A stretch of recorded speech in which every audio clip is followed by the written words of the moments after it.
అమ్మ 9 నెలలు మోస్తే నాన్న 25 ఏళ్ళు.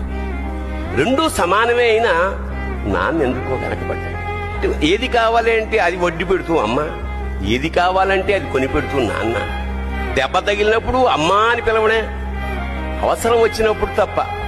మిగతా అప్పుడు గుర్తురానందుకు నాన్న ఎప్పుడైనా బాధపడ్డాడా? ఇద్దరూ సమానమే అయినా పిల్లల ప్రేమను పొందడంలో తరతరాలుగా నాన్న ఎందుకో వెనకబడ్డాడు. అమ్మకి మాకు బీరువా నిండా రంగురంగుల చీరలు బట్టలు, నాన్న బట్టలకు దండెం కూడా నిండదు. తనని తాను పట్టించుకోవడం రాని నాన్న ఎందుకో మాకు కూడా పట్టదంత వెనకపడ్డాడు. అమ్మకి అన్నో కొన్నో బంగారు నగలు, నాన్నకి బంగారు అంచున్న పట్టు పంచి ఒకటి.